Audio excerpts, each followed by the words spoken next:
tasawuf secara bahasa itu ulama berbeda pendapat asal katanya apa. Apakah tasawwafa dari kata sofa atau suf atau sufa. Perdebatan itu panjang sampai beberapa tahun ini orang masih membicarakan itu. Tapi kalau membicarakan tasawuf masih pada tataran ini ketinggalan zaman. Kalau membicarakan tasawuf bukan di situ, definisinya apa? Ternyata imam ahli hadis namanya Al-Hafiz Abu Nu'aim menulis kitab dulu. Baru denger ya, imam ahli hadis namanya Abu Nu'aim. Taunya Bukhari Muslim doang ya. Kalau orang ngaji hadis pasti kenal imam ini, namanya Abu Nu'aim Al-Asbihani. Siapa namanya? Abu Nu'aim Al-Asbihani.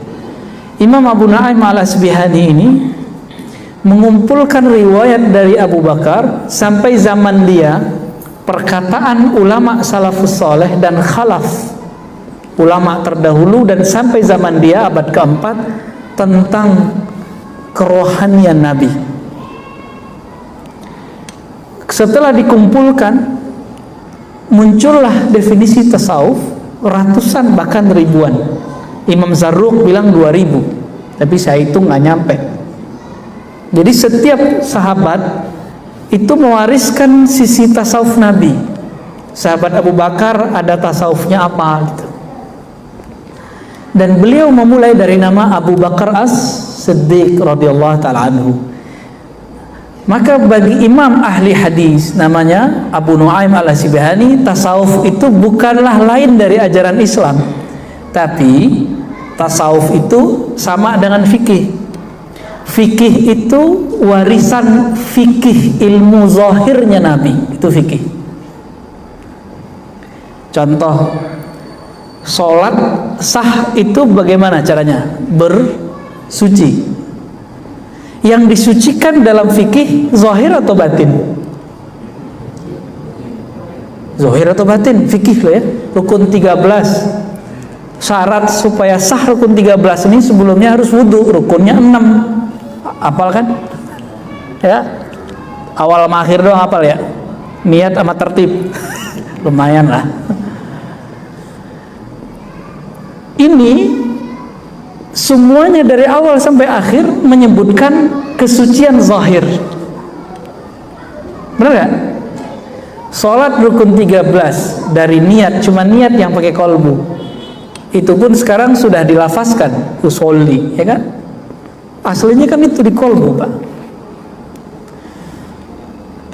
Semua amalan-amalan yang dalam fikih itu semua amalan zahir. Nabi amalannya zahir saja atau ada batinnya? Ini beda dengan kebatinan ya. Batin itu artinya sisi terdalam dari manusia. Gimana? Di rukun 13 mulai dari pertama sampai nomor 13 ada nggak namanya khusyuk? Nggak ada. Adakah rasa menghinakan diri, khudu? Nggak ada. Itu di mana? Padahal Nabi ngomong nih, hadis yang sering kita dengar, sallu kama ra'aitumuni usolli, salatlah kamu seperti kamu melihat aku salat. Ahli fikih memandang dengan mata zahirnya, ahli kolbu memandang dengan mata kolbunya. Muncullah dua ilmu yang berbeda. Satu namanya ilmu fikih, yang kedua namanya ilmu tasawuf. Jadi dua hal ini berbeda tapi tidak kontra. Loh, kok sekarang ada yang mencoba membuat dua ilmu ini kontra? Yang kontra itu otaknya dia. Fikih sama tasawuf nggak kontra. Mana buktinya? Imam Zarruq, imam sufi, dia mursyid Thariqat Syadziliyah. Dia ahli hadis juga, Pak. Jadi dulu itu sufi ahli hadis itu biasa. Sekarang sufi suka nonton film Korea. Ya, itu maksudnya saya, Pak. Kalau yang luar-luar itu mah sufi beneran ya. Apa kata mereka? Sufi itu zindiq. Nah ya, sekarang dia anggap meninggalkan syariat. Loh, tidak ada. Imam Zarruq mengatakan apa? Setiap ajaran hakikat, ajaran tasawuf yang bertentangan dengan fikih, maka itu batil. Setiap ajaran fikih bertentangan dengan ajaran hakikat, maka dia kosong. Jadi kalau mau cari orang kosong, cari orang yang anti tasawuf. Cari orang zindik, cari orang ngomong tasawuf tapi nggak mau bersyariat. Kalau mau cari wali Allah, cari orang yang berfikih zahirnya, berhakikat batinnya. Wali itu namanya, wali Allah, sufi. Beda definisi ya sama mereka ya. Kalau mereka membuat definisi sendiri, padahal nggak ngerti sufi itu apa. Apa kata mereka, sufi kalau udah tinggi nggak sholat. Oh, mana ada sufi begitu? Ya, itu mah sufinya Cang Nandar ya. Nggak ada sufi begitu, nggak ada. Ya. Sufi kalau udah alim, udah kasyaf, nanti kerjaannya baca isi hati murid, ya itu mah kasyaf. Nggak mesti, ada yang bisa begitu, ada yang enggak. Itu nggak ada urusan. Sufi nanti bisa menghilang gitu, ya nggak ada urusan. Itu sufi itu orang yang bertasawuf, orang yang menjaga hakikat di dalam kolbunya supaya tetap terkoneksi dengan Allah Subhanahu wa ta'ala. Tadi bapak ini dari takbir sampai assalamualaikum badannya di sini. Ya. Iya ya. Tapi sebagian pikirannya nggak di sini. Jujur aja Pak. Jujur aja, ngangguk aja udah, saya tahu kok. Karena saya juga begitu. Untungnya kita dikasih zikir sama guru, dikasih ma'rifatullah sama guru, diajarin cara mengenal Allah lagi sholat. Maka ketika pikiran pergi, diambil makolbu, kamu ingat Allah.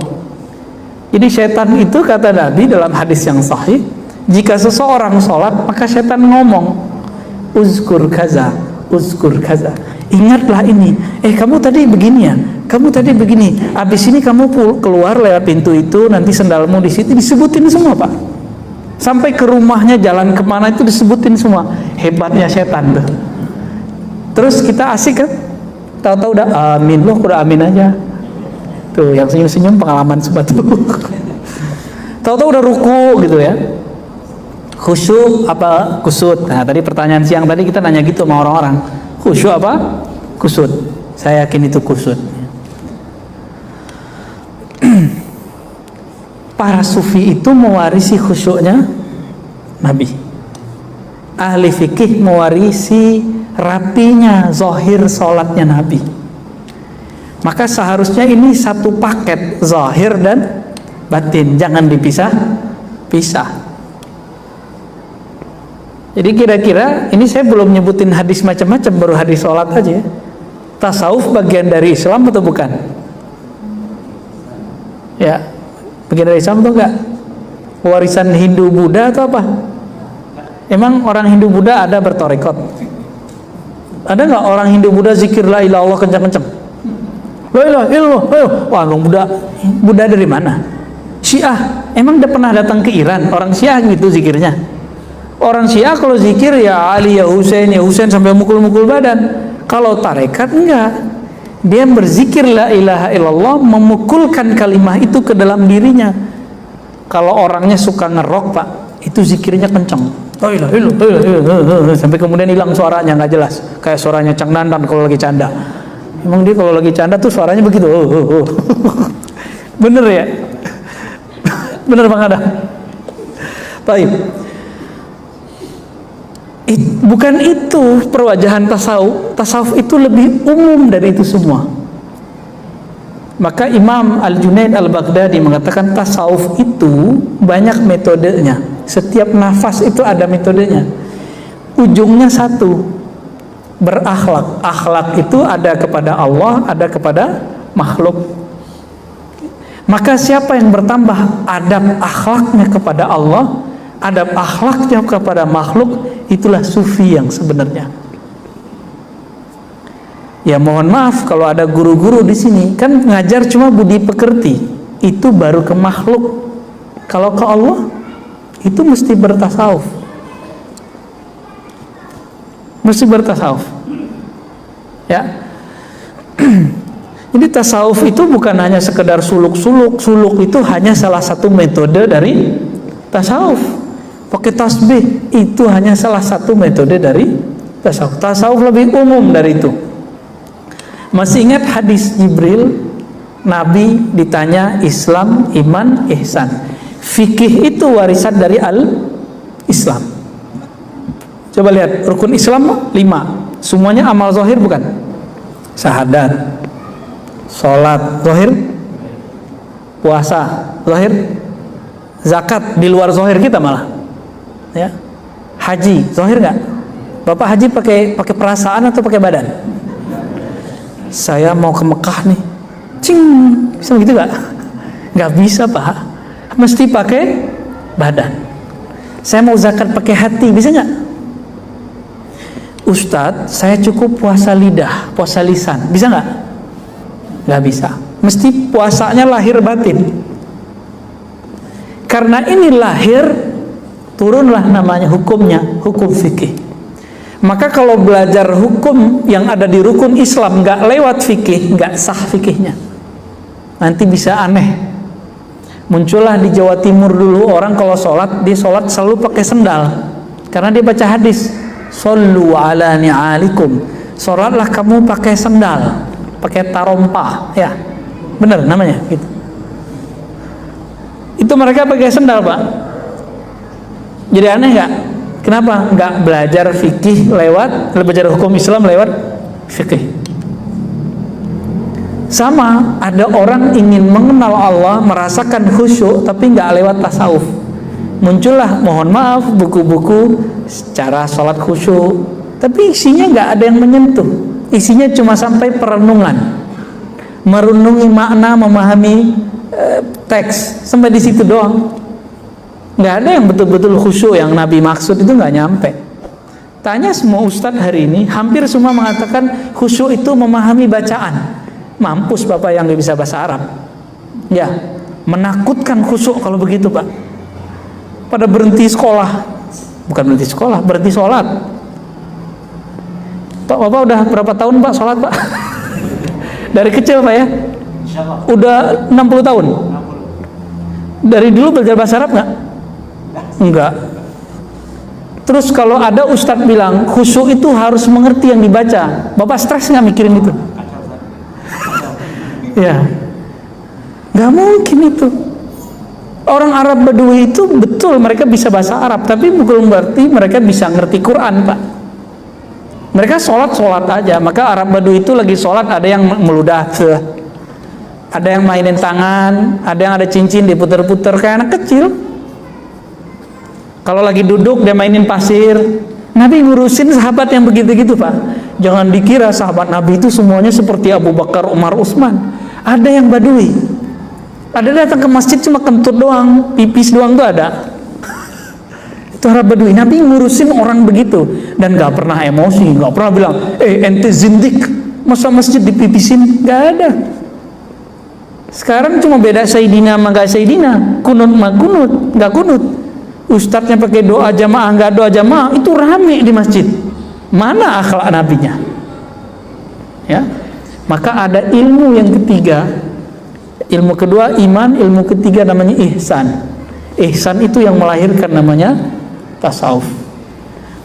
Di fikih ada metode ringkas belajar fikih. Bapak kalau saya suruh pelajari cara sholat, buka Al-Quran, ketemu nggak rukun 13? Nggak. Di situ ada bacaan usoli, ada nggak di Quran? Makanya mereka biar nyuci otak orang awam begini, kamu baca nih Quran hadis nggak ada usoli gitu, untuk batalin usoli. Emang nggak ada ya, dia aja nggak ada di Quran kok yang ngomong itu. Dibuka di Quran itu cuma perintah aqimus shalah, dirikanlah olehmu sekalian sholat. Cuma begitu. Cara sholat di mana? Di hadis. Oke. Sekarang buka Sahih Bukhari, Sahih Muslim. Ketemu nggak cara sholat rukun 13? Hadisnya nyampur-nyampur Pak. Imam Bukhari nulis mawaqitus sholah, waktu-waktu sholat, satu bab besar. habis itu kitabul azan, habis itu baru sifatus sholatin nabi, bukan Albani loh ya, sifat sholat nabi ala Imam Bukhari itu ada. Itu sebelumnya, setelahnya ada tambahan, ada wudhu, panjang di situ, dan gak ketemu tuh rukun yang 6, hadisnya banyak. Oleh ahli fikih, bahan-bahan hadis-hadis ini diringkas karena mereka sayang kepada umat, supaya umat yang sibuk bekerja di siang hari, sibuk mencari penghidupan di siang hari, agar mereka kalau belajar agama mudah. Karena Nabi bersabda, yassiru wala tu'assiru, hendaklah engkau kemas agama ini dengan mudah, jangan dipersulit. Sekarang mereka mempersulit lagi, padahal Nabi suruh mudahkan. Apa kata mereka? Nggak boleh ikut imam, langsung aja ke Quran dan Sunnah. Kan mampus ntar murid-muridnya. Dicari di situ bab niat, di mana ada bab niat, Pak? Bapak lihat di Quran nggak ada bab niat di sini, nggak ada, Pak. Surat Al-Maidah ayat 6 tentang wudhu, nggak ada bab niat di situ. Tapi kalau ahli fikih baca, ketemu dia di bagian mana tersiratnya kata niat.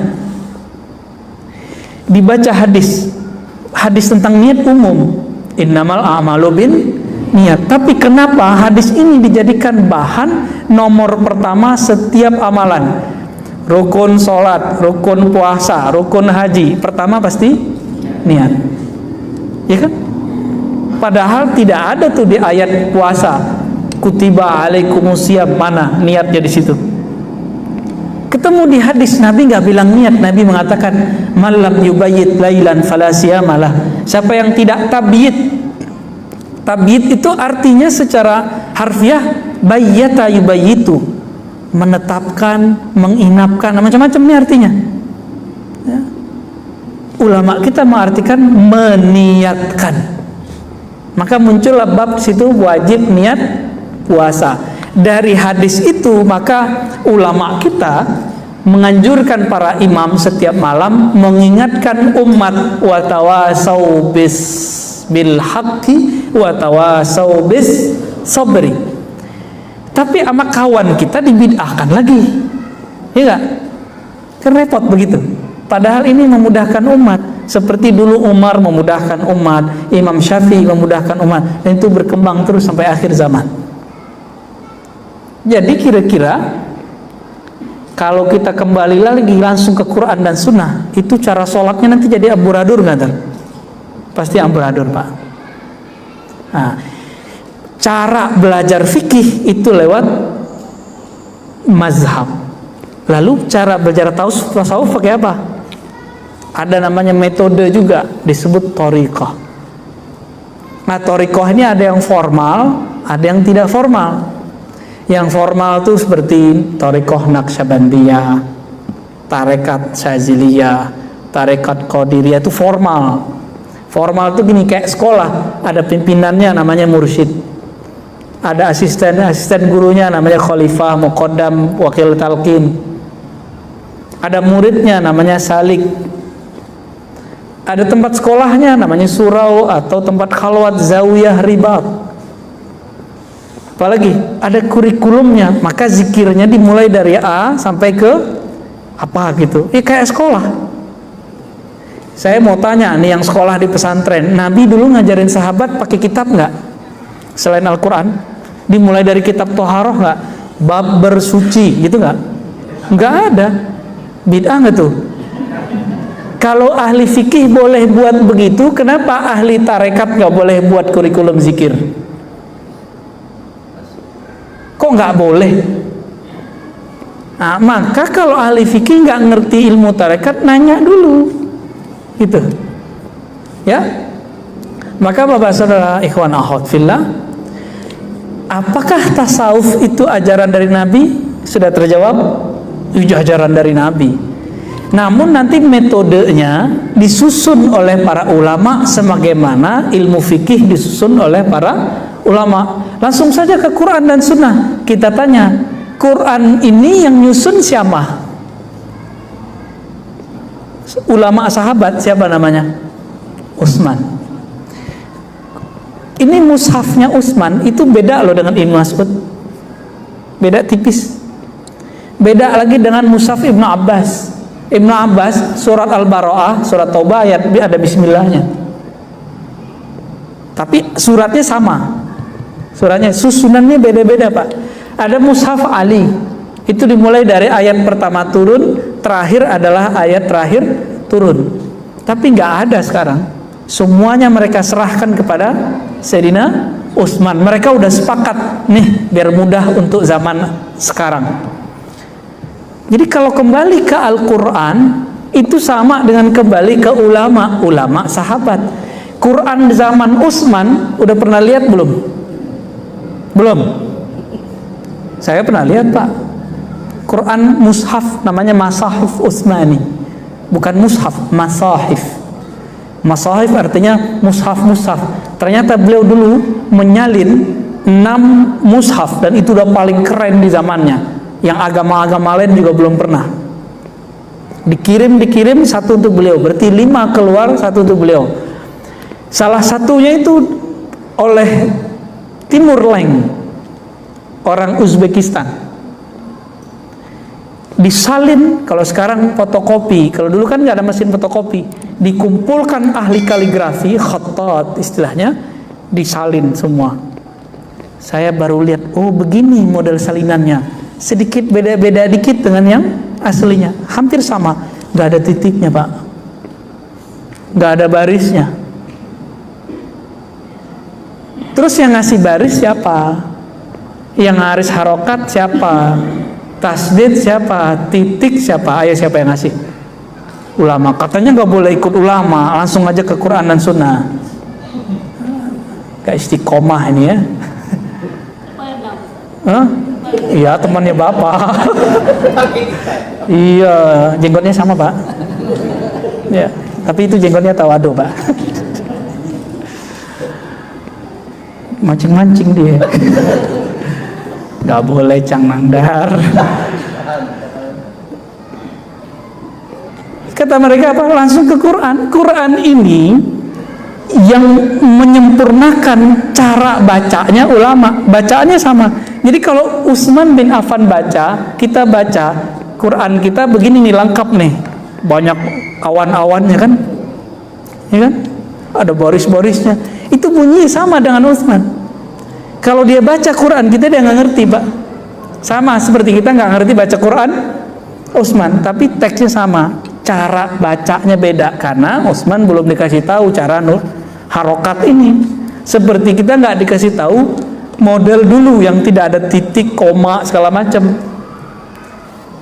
Kita beruntung Pak hidup sekarang. Kalau hidup zaman dulu Bapak ini harus hafal Quran semua. Ini cukup imam kita aja ngapal kan? Ini udah mau Ramadan, imam kita mulai murojaah nih, daripada al-hakum takasur mulu. Bapak saudara, ikhwan akhwat fillah, maka ulama ahli zikir yang mewarisi rohani Nabi, mereka mulai membuat kurikulum. Kurikulum pertama masuk tasawuf adalah taubat. Taubat itu kalau dibuat ke belakangnya, di dalamnya ada namanya tazkiyatun nufus. Jadi tazkiyatun nufus itu sebenarnya subbab dari taubat. Taubat adalah bagian dari tasawuf. Sekarang mereka nggak mau menggunakan nama tasawuf. Pengurus masjid ikut-ikutan, takut ditinggal jamaah, Ustaz. Jamaah ikut Ustaz atau Ustaz ikut jamaah? Ini kedua kali saya nanya dalam 2 hari ini. Saya mau nanya, Pak, jamaah ikut Ustadz atau Ustadz ikut jamaah? Yang benar yang mana? Oke. Jadi selera kajian itu seharusnya selera si Ustadz atau selera jamaah? Tuh kan kebolak-balik. Yang kejadian hari ini selera jamaah yang dikemukakan. Ya jamaah taunya itu aja. Ya, ditawarin kita mau 11 atau 20, ya jamaah milih 11 tarawih, ya kan? Kalau ulama taunya cuma 20. Kalau ulama kalah sama jamaah, milihnya berapa? Ayo, ini gimana nih Tat? Ini mau 11 atau 20 ntar nih? Yang mikir 20. Waduh, gawat nih. Tapi 20 di sini ya? Belum? Bapak cari semua kitab fikih yang mu'tabar, nggak ada sholat tarawih 11. Cari aja Pak, tanggung jawab dunia akhirat. Baru belakangan muncul Imam Son'ani, ya, Albani, Mubarakfuri, baru belakangan. Nggak ada ulama terdahulu. Katanya mazhab Syafi'i. Kunut sih udah bagus. Antum udah kunut kan? Ya udah kunut ya. Kayaknya mulai terancam nih yang 11 nih. Ya, ntar ngomong lagi, Tat, aneh belum lahir udah 11 rakaat. Emang itu dalil? Sejak kapan? Saya belum lahir di masjid udah 11 rakaat. Emang itu dalil? Kan enggak konsisten orang-orang ini.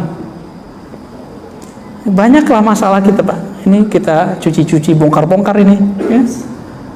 Siap dibongkar? Hah? Bongkar. Mari kita bongkar.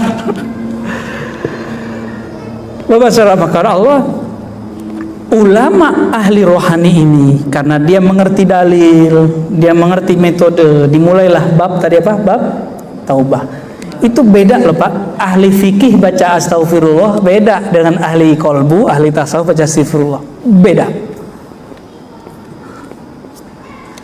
Ahli fikih baca la ilaha illallah beda jika ahli kolbu baca la ilaha illallah. Dalilnya mana lagi nih?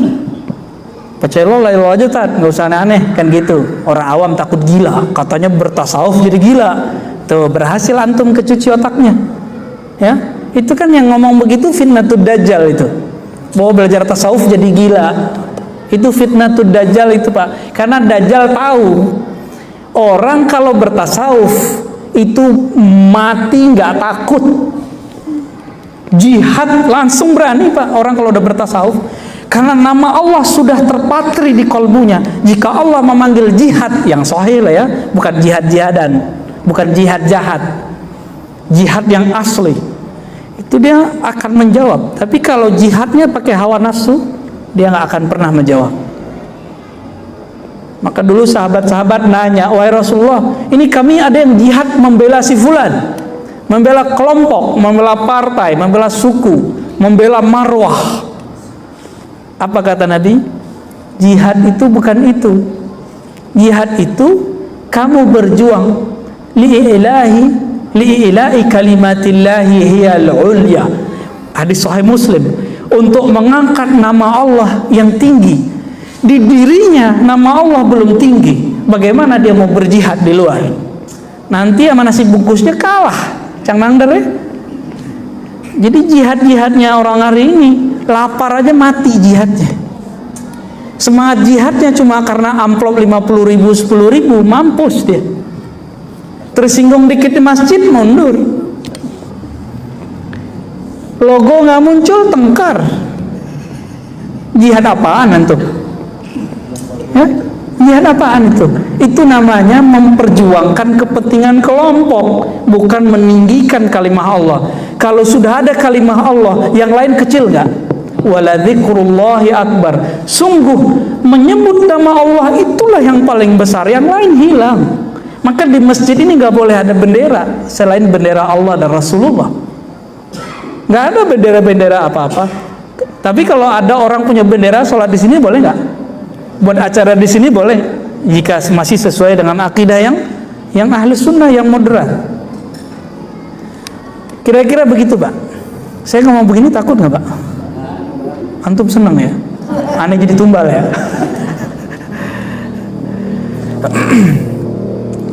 Ahli-ahli tasawuf ini karena di kolbunya dibimbing orang bertaubat.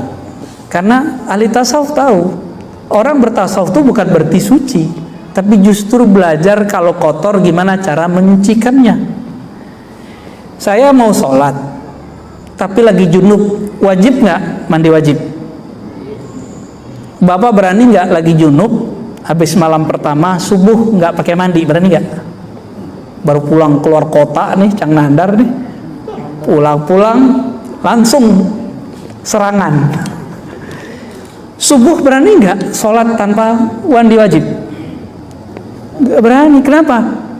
Tubuh terasa kotor. Ini masjid zahir, tubuh zahir tidak berani masuk. Di kolbu kita ada tempat mengingat Allah, namanya kolbu fuad, sir. Itu wilayah di dalam kolbu. Maka Allah mengatakan sesungguhnya Dia ya'lamu sirra wa akhfa, surat Toha. Sesungguhnya Dia mengetahui sir, rahasia, dan akhfa, dan apa yang tersembunyi dalam rahasia-rahasia itu. Kalau kita masih pakai junub rohani, apa junub rohani? Lalai mengingat Allah, belum dimandikan dengan tobat, nggak bisa Pak masuk ke situ. Itulah sebabnya kenapa sholat antum tadi nggak khusyuk.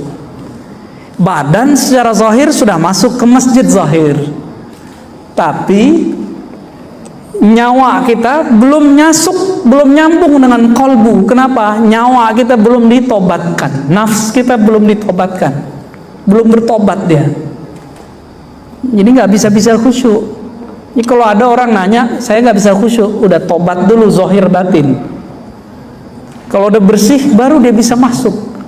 Dosa zahir, dosa batin. Yang paling parah dosa batin. Dosa batin itu ada yang bahaya untuk orang lain dan dirinya, ada yang bahaya cuma untuk dirinya. Untuk perkara junubnya batin namanya ghaflah, lalai, dan itu haram secara hukum hakikat. Dalam surat Al-A'raf ayat 205 di ujung ayat Allah melarang, wala takum minal ghafilin. Janganlah engkau wahai orang beriman menjadi orang yang ghafilin. Ghafilin artinya lalai. Maka secara Qur'ani lalai itu dosa. Kita bukan hanya di luar sholat, di dalam sholat aja lalai. Benar apa benar? Ya, gimana dong Pak? Maka sholat kita ini gak bisa menghantarkan kita ke surga. Apalagi katanya as-sholatu mi'rajul mu'minin, tinggi amat kajian ente ya. Sholat itu mi'raj orang beriman. Lah junub rohaninya belum beres, mau mi'raj, kapan mi'rajnya? Melorot ada Pak. Ya, melorot iya, mi'raj enggak. Ulama tasawuf meramu, jadilah namanya thariqat formal, Naqsyabandiyah. Tadi Pak Imam di Pekanbaru konfirmasi sama kita, Ustaz, semangat Pak Imam kita karena beliau ingin merubah ya. Di kampung saya kalau ada orang thariqat suluk, orang Naqsyabandi suluk 40 hari, kalau udah nggak suluk dia nggak sholat di masjid. Ini thariqat apaan nih katanya? Loh, gak ada urusannya sama thariqat, itu urusannya sama orangnya. Kenapa? Di tempat saya orang kalau sudah suluk rajin ke masjid. Ini salahnya di mana?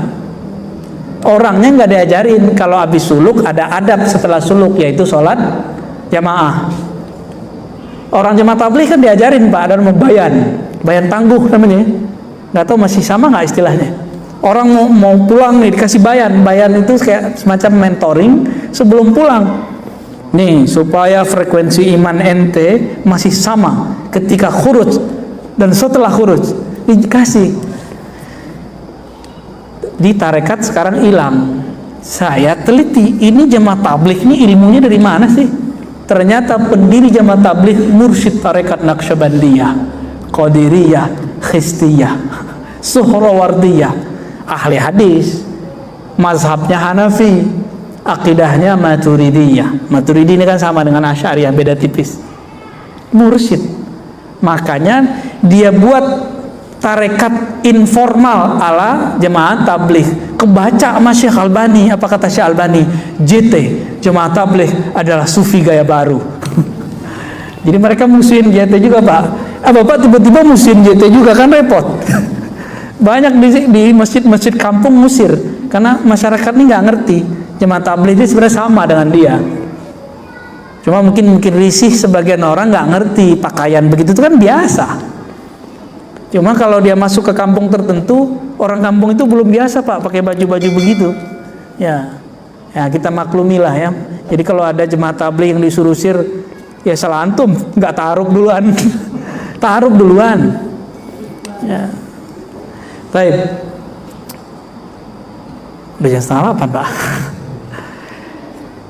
Apakah tasawuf tarekat itu masih bagian dari Islam? Ya, emang itulah spiritnya Islam. Spiritnya Islam di situ. Sholat itu raga, tasawuf itu nyawanya sholat. Kalau sholat tanpa pakai tasawuf itu sama kayak orang punya badan tapi nggak ada nyawanya. Namanya apa? Bangkai. Itulah kata Imam Athaillah, amalmu itu seperti badan. Ikhlas yang diajarkan di tasawuf itu ibarat ruh yang ada di dalamnya. Ikhlas tuh nggak bisa pakai ngomong, Pak. Ikhlas tuh nanti dipraktekin di zikirnya supaya ikhlas. Ada zikirnya. Zikirnya la ilaha illallah dengan metode yang tertentu. Ada caranya. Dalam Sahih Bukhari dikatakan, sesungguhnya Allah mengharamkan terhadap neraka menyentuh orang yang man qala la ilaha illallah min qalbihi aw nafsi, yang membaca la ilaha dari kolbunya atau dari nafsnya. Ini dua tingkat ini. Kalau versi ahli hadis ini dikatakan ragu, tapi kalau versi ahli zikir ini tingkatan. Ada orang baca la ilaha pakai kolbunya, ada yang pakai jiwanya, hasilnya beda. Kalau pakai jiwa jingkrak-jingkrak Pak jadinya. Kalau pakai kolbu bisa nangis. Itu bedanya ya. Udah azan? Kita cukupkan? Kita skip dulu. Semoga Allah meridhai kita semua dan menjadikan kita pewaris zahir ilmunya Nabi dan batin ilmunya Nabi. Amin ya rabbal alamin. Wassallallahu ala Muhammad. Assalamualaikum warahmatullahi wabarakatuh.